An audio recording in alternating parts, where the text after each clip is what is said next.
नमस्कार दोस्तों, आप सभी का स्वागत है आपके अपने YouTube चैनल सिलेक्शन चॉइस पर। आप सभी को पता है कि जो टेट एग्जाम्स मंत्रा था उसमें कुछ इश्यूज आ रहे, कुछ प्रॉब्लम्स थी। इस वजह से उसका नाम बदलकर टेट एग्जाम्स मंत्रा का ही नाम बदल करके सिलेक्शन चॉइस कर दिया गया है और कुछ नहीं किया गया। ठीक है, ऐसा कुछ नहीं था कि कोई दूसरा आया ऑपरेट कर रहा होगा, आपके दिमाग में ये चीज़ें आ रही हैं, इस वजह से मैं बता रहा हूँ। ठीक है ना, अभी इतनी बड़ी अपनी फैमिली भी नहीं हुई है कि कोई हैक भी करने की कोशिश करेगा। ठीक है, तो हम ही ऑपरेट कर रहे थे, हम ही लोगों ने कुछ इश्यूज थे, हमने और साहिल सर ने मिलकर जब बात की तो उसका नाम बदलना पड़ा। बदलने के बाद नाम रख दिया गया है सिलेक्शन चॉइस, और कुछ नहीं हुआ है।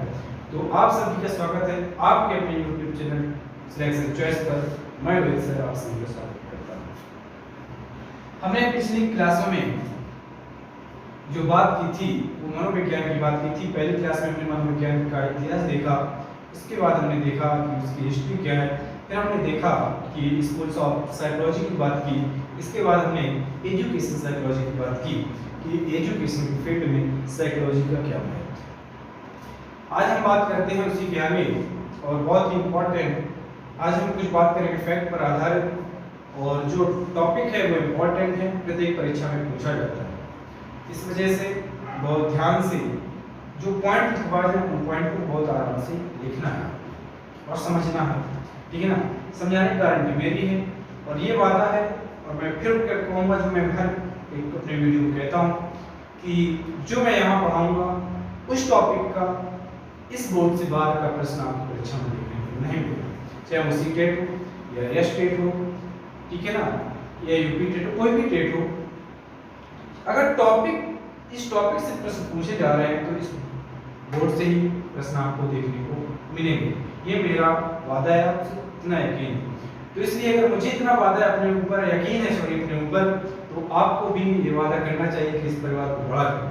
ठीक है ना, और अधिक से अधिक मात्रा में लोगों को जोड़ें, इससे परिवार थोड़ा और बड़ा होगा। देखो आपकी फैमिली जो बहुत छोटी है, और इस परिवार में जो भी है वो एक मेरे परिवार का एक अहम हिस्सा है, और सभी लोगों से यही कहूँगा कि इस परिवार को और बड़ा करें। ठीक है ना, चलो शुरुआत करते हैं ज़्यादा देरी न किए हुए। आज हम बात करते हैं बाल मनोविज्ञान। बाल मनोविज्ञान, ठीक है ना, कि बाल मनोविज्ञान का मतलब क्या है, पहले तो ये समझते हैं हमें क्यों जरूरत पड़ेगी चाइल्ड साइकोलॉजी की। चाइल्ड साइकोलॉजी की हमें क्यों जरूरत पड़ेगी?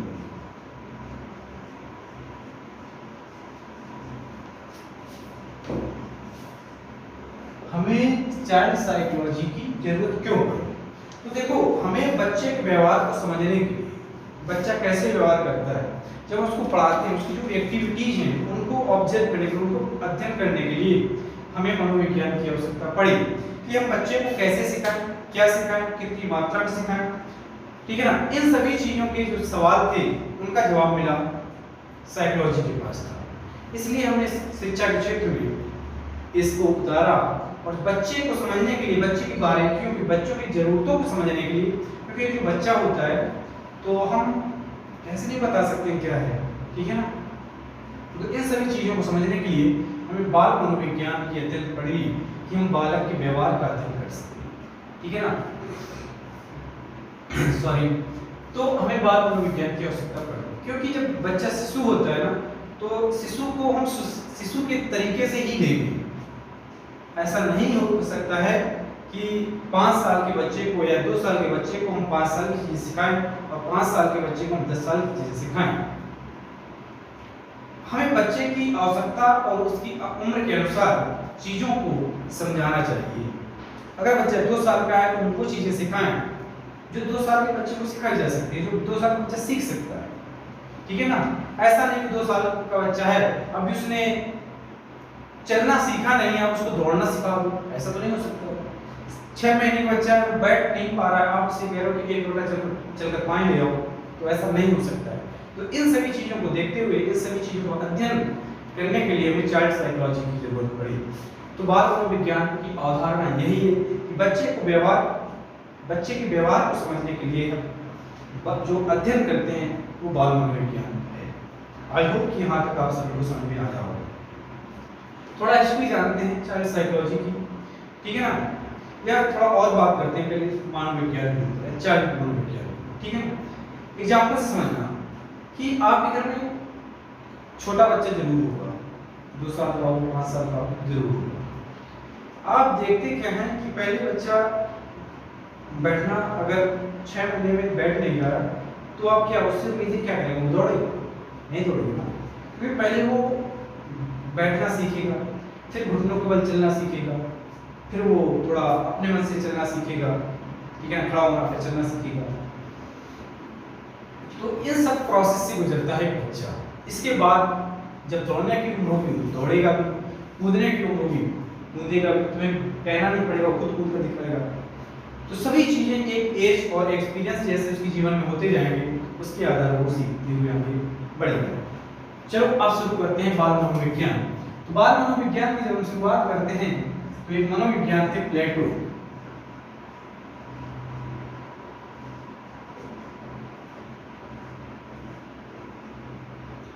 प्लेटो ने एक पुस्तक लिखी, यहाँ पॉइंट जो लिखा जाएगा आप सभी लोगों से अनुरोध है कि सभी लिखें। एक इनकी बुक थी रिपब्लिक,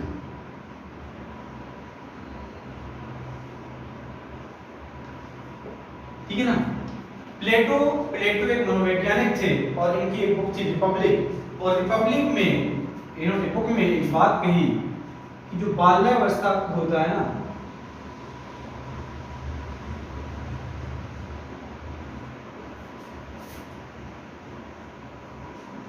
का प्रशिक्षण, बाल्यावस्था के प्रशिक्षण का जो प्रभाव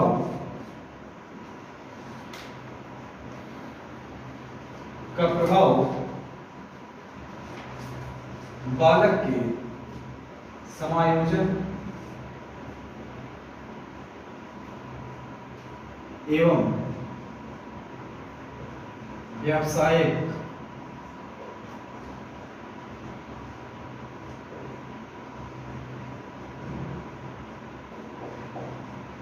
दक्षता पर पड़ता है।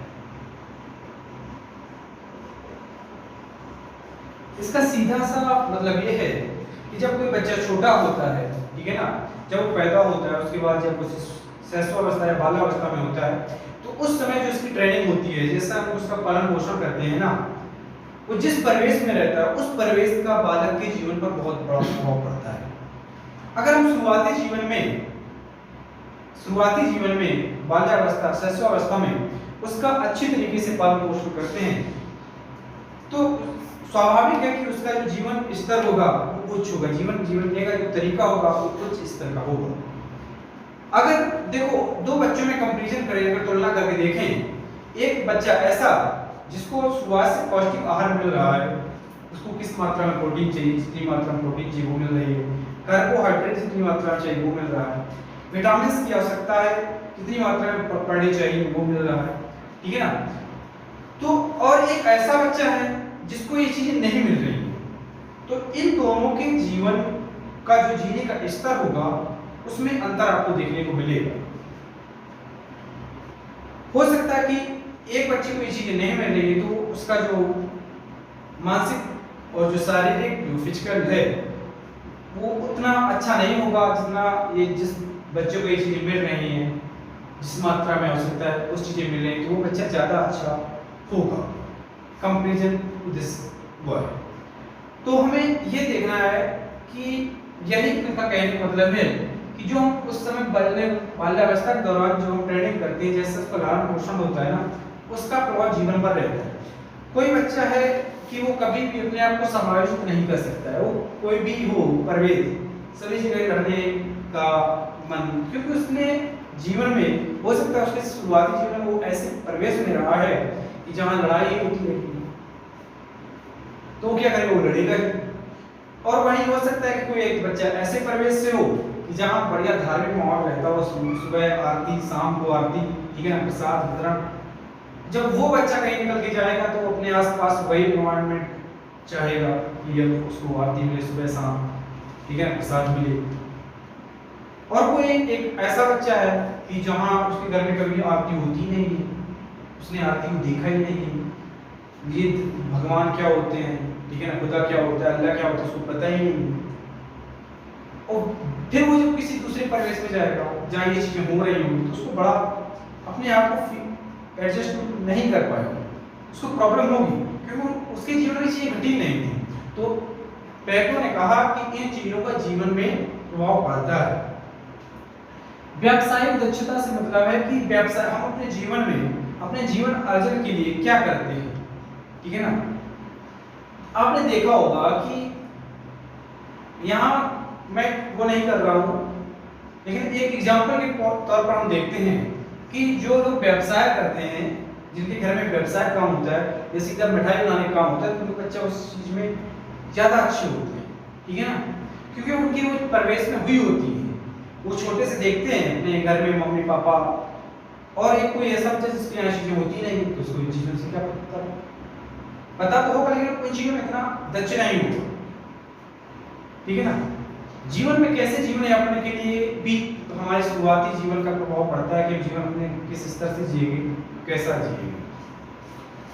लेकिन एक ये बात नहीं कि कोई गरीब है तो गरीब ही रहेगा, ठीक है ना। गरीब होना अपने बस में नहीं है, गरीब पैदा होना ये अपने बस में नहीं है, लेकिन गरीब मरना ये अपने बस में है। तो गरीब को ऐसा बनाओ कि गरीब मरे तो ना, जिंदगी में गरीब पैदा हो जाएगा, ठीक है ना। अब आगे बात करते हैं प्लेटो की बुक थी रिपब्लिक, इंपॉर्टेंट है, इसको लिख कर रख लीजिएगा।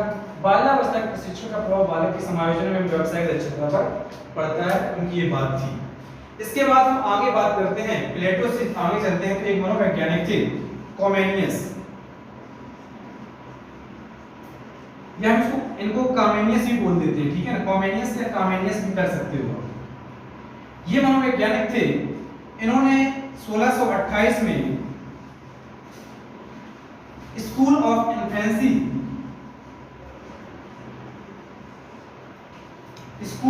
इन्फेंसी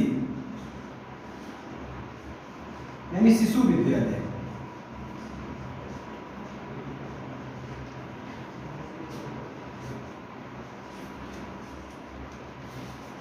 कामेनियस ने 1628 में स्कूल ऑफ इन्फेंसी की स्थापना की, और इन्होंने कहा कि जो सीखना होता है ना, इन्होंने अध्ययन किया और ये बताया कि जब हम कुछ सीखते हैं, सीखने पर उम्र एवं अनुभव का प्रभाव पड़ता है। इसमें सबसे ज्यादा इंपॉर्टेंट है कि शिशु विद्यालय की स्थापना किसने की थी, तो कॉमेनियस थे, जिसने 1628 में स्कूल ऑफ इन्फेंसी की स्थापना की थी। और इन्होंने बताया कि जब बालक सीखता है तो हमें सीखने पर उसके उम्र एवं अनुभव का प्रभाव पड़ता है। यही बात मैं कई बार कह चुका हूँ कि अगर कक्षा 5 का बालक है तो उसको हम कक्षा 10 का नहीं सिखा सकते हैं, कक्षा 10 का बालक है तो उसको हम बेसिक नहीं सिखा सकते हैं, क्योंकि उसकी उम्र नहीं है कि वो चीज़ों को ग्रहण कर सके, सीख सके। तो हमें बच्चे की क्षमता के अनुसार ही सिखाना है, कितनी मात्रा में सिखाना है, क्या सिखाना है, ये बच्चे की एक्सपीरियंस, उसने जीवन में पहले सीखा है या नहीं सीखा है, इसका भी प्रभाव पड़ता है। अगर बालक या कोई व्यक्ति जो चीजें पहले सीख चुका है जीवन में, अगर वो दोबारा सिखाते हैं तो हो सकता है वो बच्चा उससे अच्छी तरीके से सीख जाए जो जीवन में पहली बार सीख रहा है। तो ये अनुभव होता है। तो इन चीजों का उम्र और अनुभव का जो सीखते हैं उस पर प्रभाव पड़ता है। ये कौन बात कर रहा है? कॉमेनियस बात कर रहे हैं। 1628 में इन्होंने स्कूल ऑफ इन्फेंसी की स्थापना की। दो मनोवैज्ञानिकों की बात हुई, कॉमेनियस। हम बात कर रहे हैं बाल मनोवैज्ञानिक। अब आगे बढ़ते हैं इनकी बात। कॉमेनियस में थोड़ा और देखते हैं कि कॉमेनियस ने ही वकालत की है कि जो शिक्षक है ना, उसको प्रकृतिवादी होना चाहिए। शिक्षक को कैसा होना चाहिए? प्रकृतिवादी। वैसे प्रकृतिवादी तो ये सब थे, ठीक है ना। शिक्षक को प्रकृतिवादी होना चाहिए, या हमारा जो शिक्षण पद्धति उसको प्रकृतिवादी होना चाहिए। क्यों? क्योंकि प्रकृतिवादी में बालक जो होता है वो मुखिया होता है, यानी सेंटर होता है, मुखिया नहीं सॉरी सेंटर होता है। एजुकेशन जो व्यवस्था होती है उसी के चारों ओर घूमती रहती है। हमें बालक के के अनुसार, उसकी जरूरत के अनुसार, उसकी उम्र के अनुसार सिखाना चाहिए। इसकी वकालत कौन करते हैं? कॉमेडियंस। ठीक है ना, ये दो चीजें होंगी। अब आगे देखते हैं।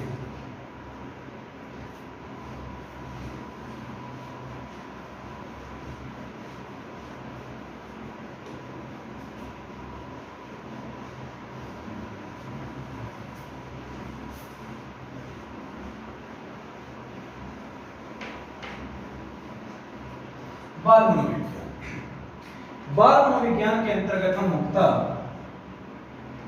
4 अवस्थाओं का अध्ययन करते हैं। इसमें पहली होती है गर्भावस्था,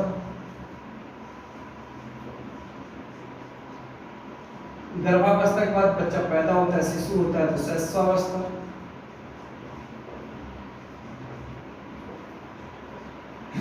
इसके बाद होता है बाल्यावस्था,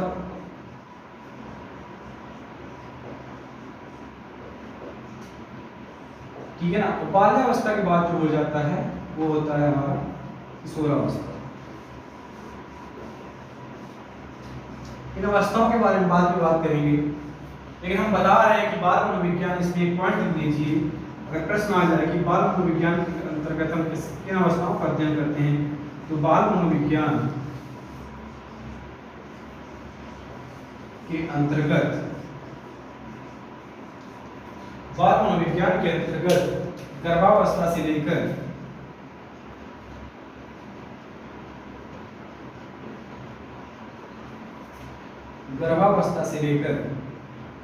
हम किशोरावस्था तक का अध्ययन करते हैं।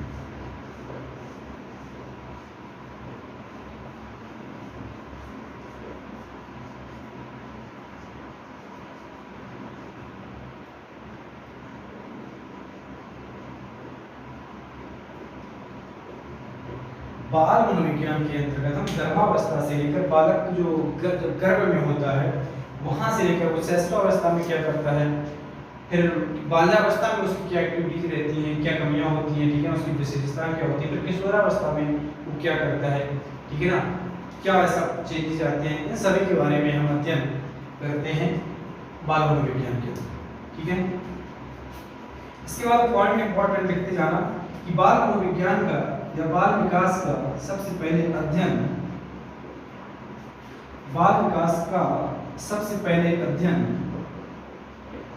इंपॉर्टेंट पॉइंट होंगे जो भी होंगे, सबसे पहले अध्ययन जिसने किया था या जिस मनोवैज्ञानिक ने किया था वो एक तो थे जॉन लॉक एवं दूसरे थे थॉमस हॉब्स।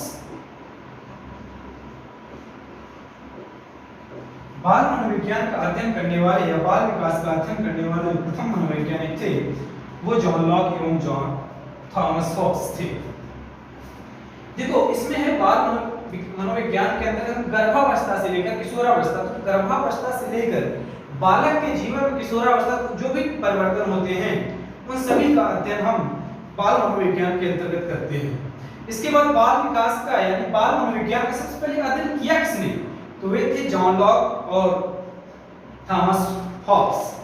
इसके बाद आगे एक पॉइंट की बात करते हैं और इंपॉर्टेंट पॉइंट है, एक मनोवैज्ञानिक का आपने नाम सुना होगा, उनका नाम था बर्क।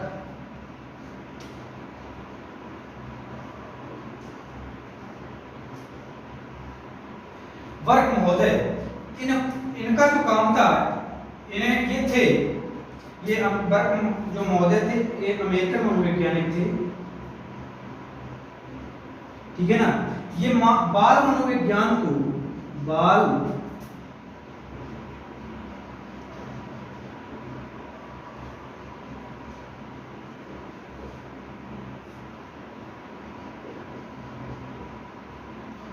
मनोविज्ञान को परिभाषित करने वाले प्रथम व्यक्ति थे,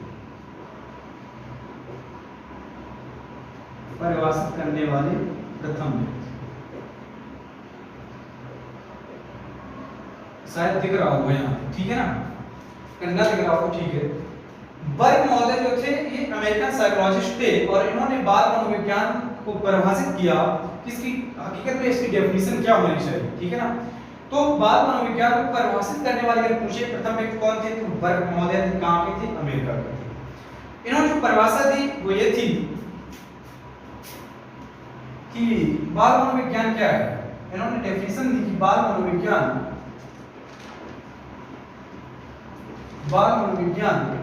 बालक के व्यवहार का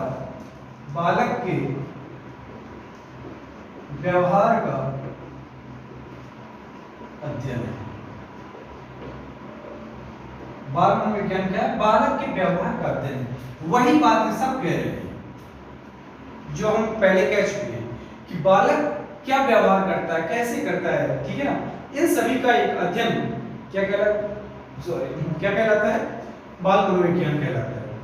ये प्रश्न ये आता है, डेफिनेशन ये पूछी जाती है कि बाल मनोविज्ञान को परिभाषित करने वाले प्रथम व्यक्ति कौन थे? तो आप सीधा सा आंसर देंगे, बर्क महोदय थे। डेफिनेशन आप सभी लोग समझ चुके हैं, मैं बहुत देर से वही बात समझा रहा हूं कि बालक क्या व्यवहार करता है, कैसे करता है, क्यों करता है, इन सभी का अध्ययन बाल विकास है। अगर हम एजुकेशन की फील्ड में रहे तो बालक को कैसे पढ़ाएं, कितना पढ़ाएं, कितनी मात्रा में पढ़ाएं, किन विधियों से पढ़ाएं, इन सभी चीजों को समझना ही जो शिक्षा क्षेत्र में हम बाल मनोविज्ञान यानी बालक के परिप्रेक्ष्य, ठीक है ना। ऐसा वही है कि हम नहीं सिखा सकते हैं, एक एज के अनुसार ही सिखा सकते हैं, और जो हमारा एनसीएफ है वो एज के अनुसार है। ये भी आपको पता होना चाहिए कि अगर बच्चा 5 साल का है तो 5 साल की चीजें सिखाएंगे उसको, 10 साल वालों की नहीं चीजें सिखाते हैं। ग्रेजुएशन डायरेक्ट नहीं करा देंगे, ठीक है ना।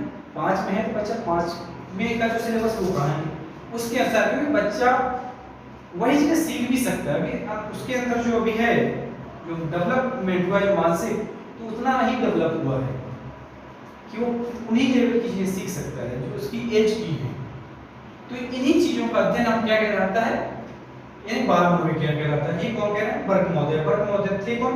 बाल मनोविज्ञान को परिभाषित करने वाले ये प्रथम व्यक्ति थे, और ये अमेरिकन थे, और इनकी ये डेफिनेशन थी। इसके बाद इसको हम थोड़ा रख कर देते हैं। ये बात हम करेंगे जब हम इनकी अवस्थाओं को पढ़ेंगे, बहुत ही अच्छी तरीके से सिखाएंगे इनकी अवस्थाओं के बारे में। यकीन मानिए कि जो भी प्रश्न आएगा, मैं बार-बार कहता हूं कि जो प्रश्न आएगा यहीं से आएगा, बस ये समझ लो, इतना विश्वास करके पढ़ लो। कहीं भी पढ़ने की आवश्यकता आपको नहीं पड़ेगी, ना आपको कहीं नोट्स, यही नोट्स बना लो और कोई नोट्स पढ़ने की आवश्यकता नहीं पड़ेगी, ये मेरी गारंटी है।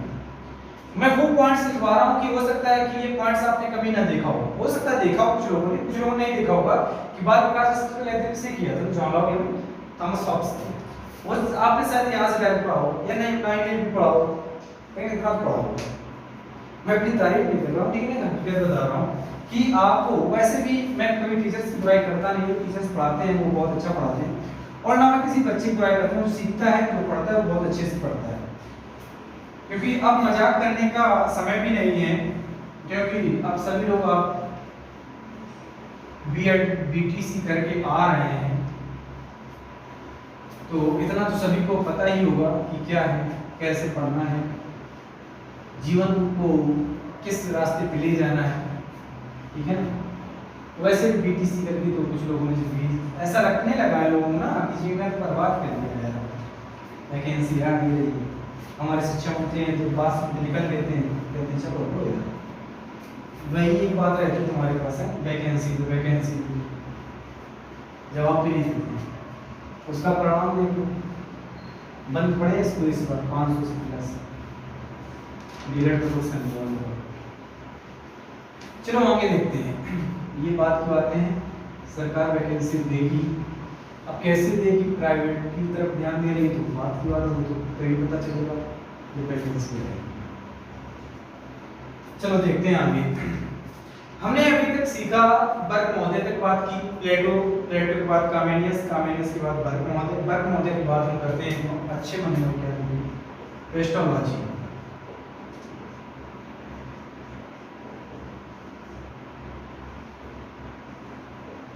पेस्टोलॉजी 1774 में इन्होंने एक बुक लिखी थी, बेबी बायोग्राफी। इम्पोर्टेंट है बुक, सभी इम्पोर्टेंट है, आप सभी को पता है, ठीक है ना, जिसको नोट कर लेना, इनकी बुक थी। बेबी बायोग्राफी में इन्होंने एक अध्ययन किया, साइंटिफिक अध्ययन किया और वो अध्ययन करके ही के 3 वर्षीय 3.5 वर्षीय बालक बच्चे के ऊपर इन्होंने खुद के बच्चे के ऊपर एक एक्सपीरियंस किया, प्रयोग किया, और इसके बाद इन्होंने बताया, एक अपनी डेफिनेशन दी और इन्होंने बताया कि जो बच्चों जो होते हैं, शिशु जो होते हैं ना, ठीक है ना, जो शिशु या शिशुओं का जो व्यवहार होता है, बच्चों का जो व्यवहार होता है, वह वयस्कों से भिन्न होता है।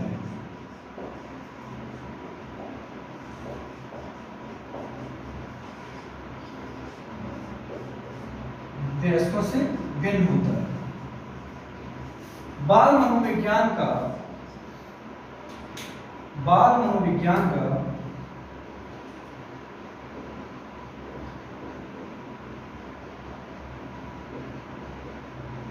वैज्ञानिक अध्ययन करने वाले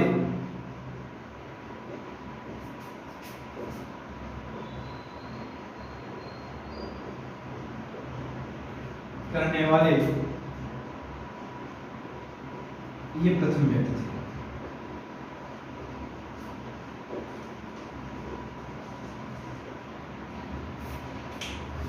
देखो इन्होंने क्या किया कि एक पुस्तक लिखी 1774 में, इन्होंने पुस्तक लिखी बेबी बायोग्राफी, और इसमें इन्होंने एक्सपीरियंस किया था अपने 3.5 साल के एक बच्चे के ऊपर। तो इसके बाद इन्होंने उसी एक्सपीरियंस पे एक बुक लिखी बेबी बायोग्राफी में, जिसमें हमें इस एक्सपीरियंस के बारे में पता चलता है।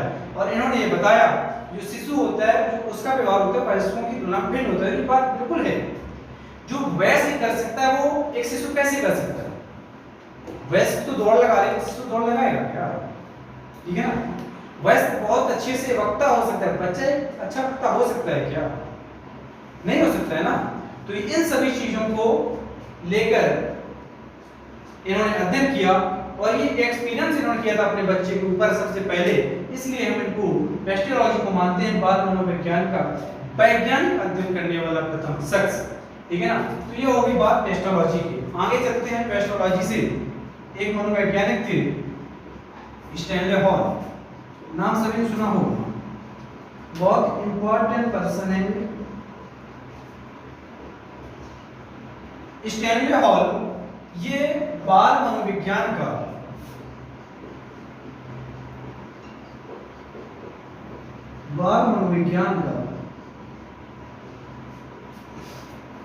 वैज्ञानिक एवं क्रमिक अध्ययन करने वाले प्रथम व्यक्ति थे। एक वर्ड का अंतर है प्लस।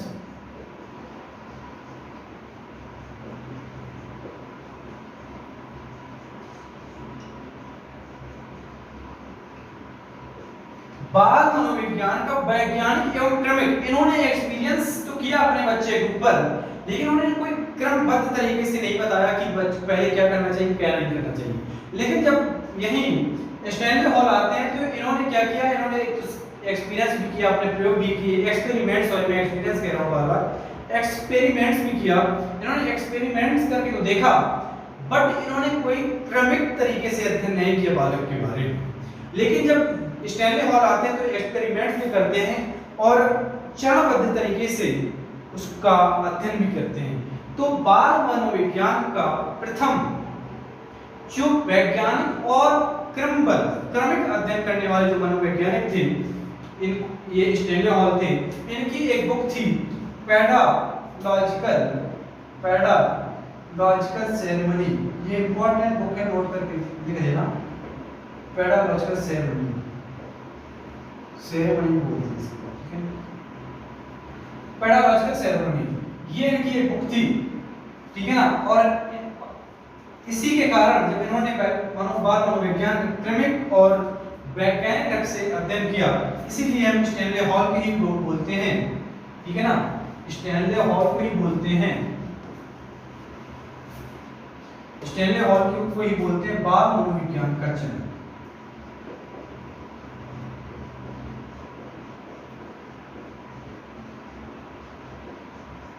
बाल मनोविज्ञान का जनक पूछा जाता है। ये बाल मनोविज्ञान के भी जनक है, किशोर मनोविज्ञान के भी जनक है, ठीक है ना। ये वही स्टैनले हॉल है जो एडोलसेंस की बात करते हैं। आगे जब हम बात करेंगे अवस्थाओं में, तब इनके बारे में और अच्छे से पढ़ेंगे। बाल मनोविज्ञान का जनक इनको माना जाता है। इसके बाद बाल मनोविज्ञान के जनक के बाद इन्होंने ही क्या किया, 1893 में अमेरिका में बाल आंदोलन की शुरुआत की।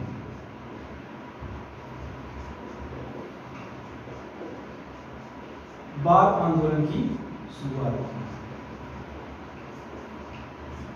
बाल आंदोलन की शुरुआत कब की थी? 1893 में। अमेरिका में कहाँ की थी? तो ये न्यूयॉर्क में की थी। ये सभी पॉइंट आपको याद रखने हैं। पूछ लेगा कि विश्व में या बाल मनोविज्ञान की शुरुआत सर्वप्रथम कहाँ हुई? बाल आंदोलन की शुरुआत सबसे पहले कहाँ हुई? तो अमेरिका के न्यूयॉर्क में हुई थी। किसने की थी? स्टैनले हॉल ने की थी। कब की थी? तो ये 1893 में की थी। इसके बाद अमेरिका के न्यूयॉर्क में ही 1887, इससे पहले एक और घटना हो चुकी थी। यहाँ पर सबसे पहले, शायद दिख नहीं रहा होगा तो मैं साफ कर दे रहा हूँ, इसको साफ कर दे रहा हूँ, ठीक है ना? स्टेट पेस्ट का बात है।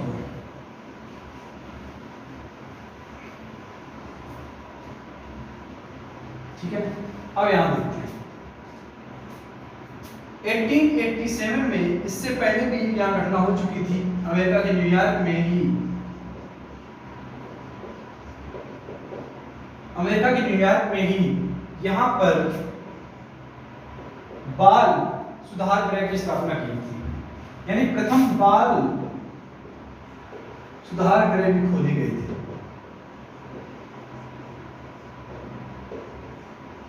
अमेरिका के न्यूयॉर्क में भी कब? 1887 के बाद हो रही थी। 1887 इसके बाद 1893 में स्टैनले हॉल ने बाल आंदोलन की शुरुआत न्यूयॉर्क अमेरिका से ही की। तो आज हम बात यहीं तक करते हैं। इसके बाद आगे जो बात होगी वो आगे होगी। इसमें जो हमने आज तक अभी तक पढ़ा है बहुत ही इंपॉर्टेंट पॉइंट है, प्रश्न पूछे गए हैं, कई बार पूछे गए हैं, इसलिए इस बात को याद रखना है कि हमने यानी इन पॉइंट्स को बहुत अच्छी तरीके से याद रखना है कि कहां से क्या हुआ। और यहाँ हम बात करें तो ये तो और 1887 या 1900 भी नहीं लगा है, कुछ साल बाकी हैं, 13 साल बाकी है ना? हाँ ठीक है। और भारत में 1930 में हम बाल आंदोलन की बात करते हैं, बाल सुधार की बात करते हैं। हम इतना अमेरिका से पिछड़े हुए हैं, अभी उस समय की बात है।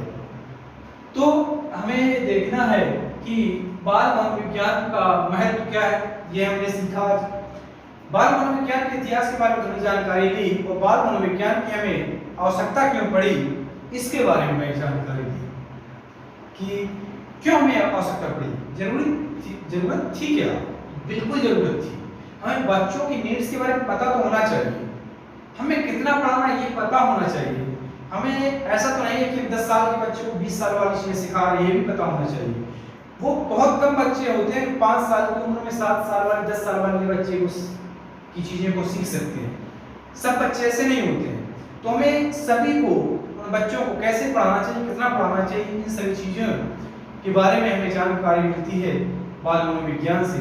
और बाल मनोविज्ञान इसी का नाम है कि बालक को उसकी जरूरतें के अनुसार सिखाएं, उसके हम व्यवहार का अध्ययन करें, वो क्या करता है, कैसे करता है, इन सभी चीजों का अध्ययन ही बाल मनोविज्ञान कहलाता है। इसके अंतर्गत हम 4 अवस्थाओं का अध्ययन करते हैं: गर्भावस्था, शिशुअवस्था, बाल्यावस्था और किशोरावस्था। अवस्थाओं का अध्ययन अलग से ही करेंगे जब बात करेंगे। अभी आज हम बाल मनोविज्ञान के इतिहास के बारे में बात कर रहे थे। तो बस मैं यही कहूँगा कि बस जुड़े रहिए हमसे और इस परिवार को और भी बढ़ाइए, सभी लोगों के साथ शेयर कीजिए। जो भी TET, CTET, super TET, NEET किसी भी एग्जाम की तैयारी कर रहा है उसको अपने परिवार से जोड़िए। अपना परिवार बहुत छोटा, और यकीन मानिए, मैं आपको यकीन दिलाता हूँ कि आप बहुत ही अच्छा प्रदर्शन करेंगे। जो बोर्ड में पढ़ाया जा रहा है, अगर इस टॉपिक से क्वेश्चन आएगा तो ये बाहर का नहीं आएगा। और दूसरी बात मैं आपसे कहना चाहूँगा कि आप ऐसे एक वैकेंसी तो आ नहीं रही है, ठीक है ना? वैकेंसी आ रही है तो इससे हो सकता है कि निगेटिविटी आपके दिमाग में आ रही है कि क्या हो रहा है, क्या नहीं हो रहा है। और इस समय होता क्या कि आसपास के 4 लोग भी आपके बारे में सोच रहे हैं यार कब जाते हो, क्योंकि ऐसा होता क्या कि ज़्यादातर लोग बाहर रहकर पढ़ते हैं, जब जाते हो तो पूछते हैं कब गए, तो क्या कर पढ़ रहे हैं, तो थोड़ा आपको बुरा लगता होगा बताते हुए। और वो पूछते क्यों, क्योंकि उनको मजा आता है, उनको ऐसा लगता है कि बेकार हो रहा है, ठीक है ना। तो ये जो नेगेटिव आसपास आपके तत्व हैं, इनकी बातों को ज्यादा महत्व न दीजिए, ठीक है ना। महत्व अपने आप को दीजिए, इनकी बातों को अपने ऊपर हावी मत होने दीजिए। अगर इनकी बातें आपके ऊपर हावी हो गई तो आप वास्तव में फेल हो जाएंगे। आपने मेहनत की है, अगर बीटीसी किया है, बीएड किया है, टेट सीटेट की तैयारी कर रहे हैं या कर चुके हैं, तो इतना रखिए, सुपर टेट की तैयारी कर रहे हैं तो इतना रखिए कि हम सुपर टेट क्रैक करें और इन नेगेटिव तत्वों को अपने दिमाग से निकाल फेंकिए। लोगों की सोच को ज्यादा महत्व देने की आवश्यकता नहीं है, आप रिलेटिव हो या कोई भी हो, क्योंकि कोई नहीं चाहता है कि ये किसी का बच्चा आगे बढ़े। खुद के बच्चे को लोग आगे बढ़ाना चाहते हैं, ठीक है ना। हो सकता है खुद का बच्चा को पता नहीं क्या करना, तुम्हारे ऊपर निगाह रखी, कुछ लोग ऐसे भी होते हैं।